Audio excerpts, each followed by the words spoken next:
You're welcome back. Well, the week-on-week summary of activities on AFEX exchange shows mixed sentiment. While the volume traded for the weekend at 27th of December dropped, the number of deals were up.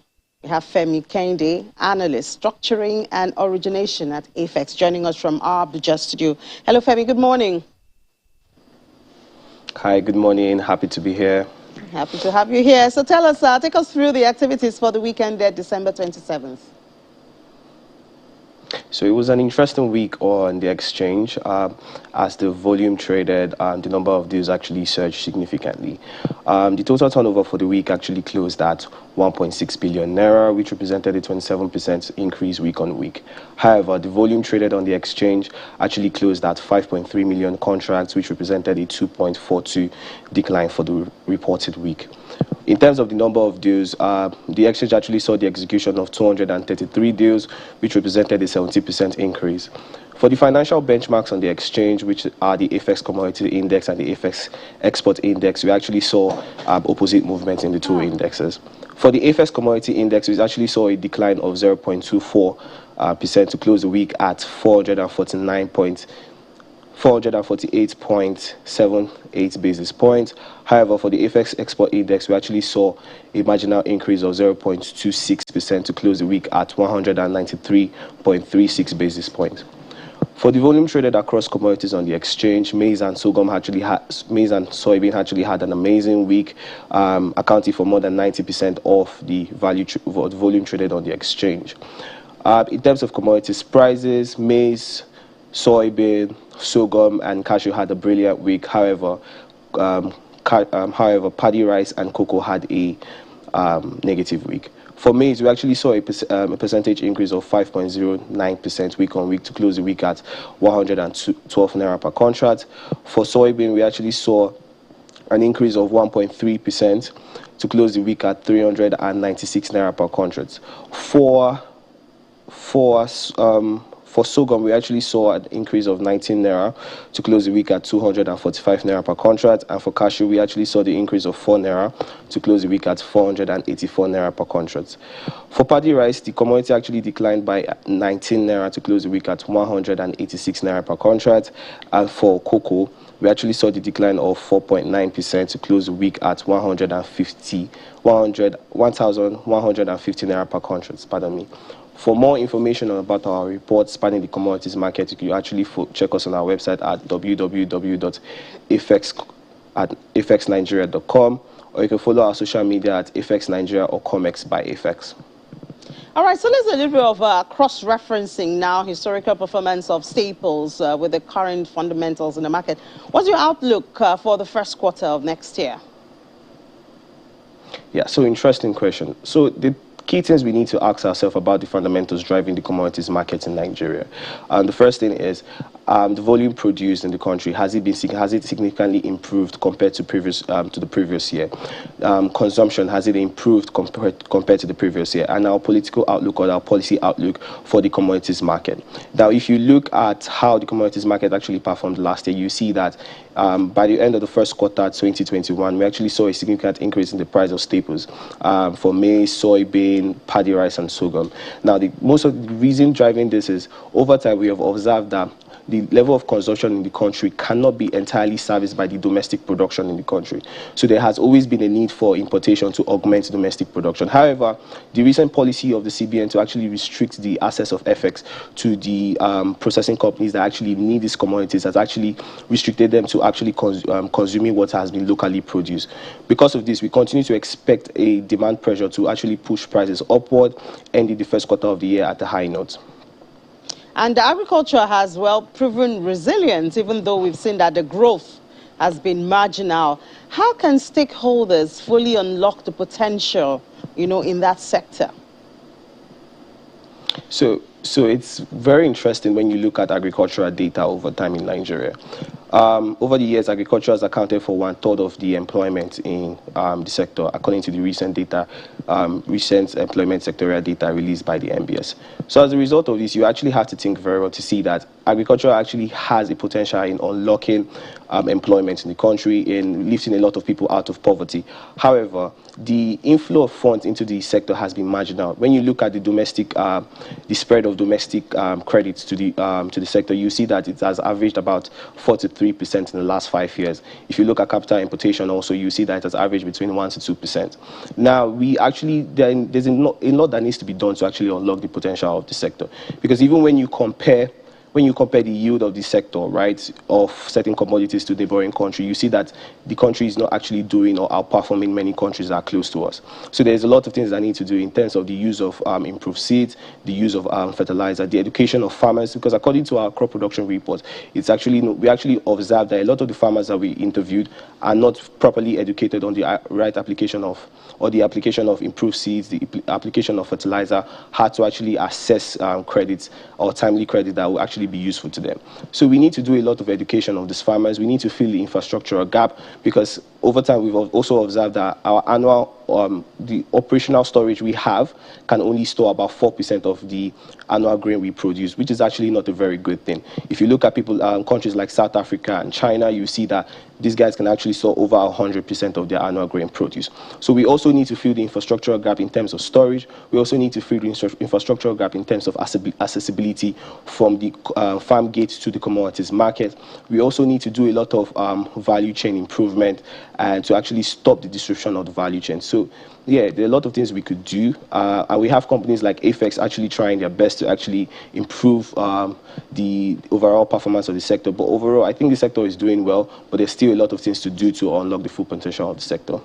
All right, Femi Kende, analyst, structuring and origination at AFEX. Thank you so much for giving us a breakdown on the market. Well, we'll do a review of activities. Good to have you. We'll do a review of activities at the AFEX Commodities, looking at the year 2021, and of course, including the company's successes and achievement, which meant a lot to Nigerian and the African market. AFEX will also be looking at the outlook. We have, still from AFEX, joining us now, Yusuf Ogumbi is the head structuring and origination, also joining us from our Abuja studio. Good to speak with you, Yusuf. Good morning. Good morning. Good morning. Nice to be here again. Good to have you here. Can you share with us some of your landmark achievements in the year?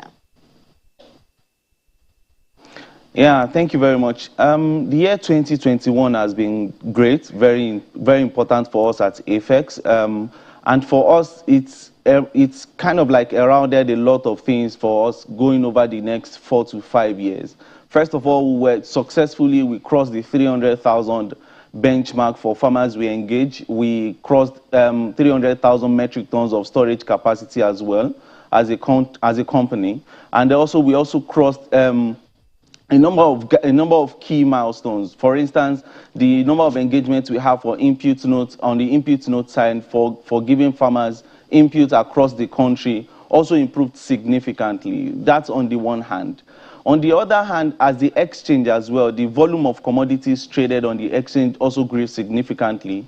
We saw that we crossed the 500,000 metric tons volume traded on the exchange. And year to date, we are at around 120 billion naira traded on the exchange in terms of value of trades on the exchange. This has shown us that some of the strategies we've implemented over the last 1 year are beginning to bear the results we would like to see. We are doubling down on them coming into the next year. And finance has been a major challenge in the space. AFEX is also leading, like you mentioned, commodities player. How has AFEX been able to make finance available? What difference has AFEX made in the area of financing in the agriculture sector? Yeah, for us at AFEX, that's primary. As an exchange operating in the capital market, our major objective is to see how we can help to unlock funding, financing to the agriculture sector and other commodities markets as well. But for us, in the year 2021, just at the closing the close of 2020, November 2020, we launched the first warehouse-backed receipt commercial paper in the country and broadly in West Africa, if I'm not mistaken. And what we saw by that is that we're able to unlock significant financing to processors, and they were able to leverage on this instrument. Just like we've always done as well, we've also worked double down on our farmer engagement. We increased the volume of transactions to about 7 billion for farmers this year in 2021, which is pretty much able to cover over 100,000 farmers in terms of financing. And this for us is critical as we look at the demand and supply side of the market. In addition to that, we are also working on other instruments that would help to unlock financing for traders, exporters of these commodities. And this is because we realize that agricultural commodities such as cocoa, sesame, cashew, and ginger continue to remain a good source, a strong source of foreign exchange for the country. And if we are able to unlock the financing for exporters, we're able to get this foreign exchange into the country as well. So for us, it's a spectrum that we are working along from production right to processing. And we think that if we continue to introduce some of these innovative products going into 2022, we'll continue to see these results come out much more beautifully. And in the third quarter of this year, you launched in Kenya. As I guess that's part of your 10x target. So tell us the growth journey so far of 10x. So 10x is a strategy that we have at AFEX, pretty much called the Project Black Elephant. And the target is to reach 10 times what we were transacting, the transaction volumes and our performance as at the year end 2020. And for us, expanding into Kenya continues to reflect our Pan-African dream. We have a Pan-African dream, and we believe that our mission is to, we believe that we are crazy enough to feed Africa. And if we have that kind of belief, I think it's just obvious that we'll be expanding into other African countries. Kenya is one of the largest countries, one of the largest economies in East Africa, and we think with us here in Nigeria and Kenya and some other countries we'll continue to see, we'll be able to achieve that dream. If you look at the East African market, Kenya is critical to other markets. You have Uganda and the countries surrounding Kenya. You realize that commodity movements between the East African nations is actually, some of them emerge or emanate from Kenya. And us being present in Kenya, we are able to deploy the knowledge we have. We are able to learn the Kenyan market as well. We are able to adapt some of the technologies we've developed in-house here in Nigeria. And we're able to get this job done on a larger scale. For us, it's the 10x dream is real, and we are marching towards it strongly. All right, so just before we let you go in just a sentence or so, what should we be looking ahead from AFEX in 2022? Quite a lot, quite a lot. Like we mentioned earlier, we'll be looking at the Food Security Fund coming up in 2022 fully. We'll be looking at the derivatives market coming up in 2022 fully. We'll be looking at significant expansions as well into other markets. And then we'll be looking at some other products that we'll be releasing on AFEX to help stakeholders in the market achieve their objectives. 2022 will be a big year for us. We'll be launching fully into the financial market, and we would like the participation of all stakeholders as well to help us achieve these objectives. All right, Yusuf, you have a full calendar there, and I'm sure we'll be right here to give the information to our viewers out there. Thank you so much, Yusuf Ogumbiyi, for being a part of the show, and wish you all the best in your aspirations for 2022. Thank you very much. Thank you very much. We'll just take a moment. When we come back, we'll do an opening call to the market.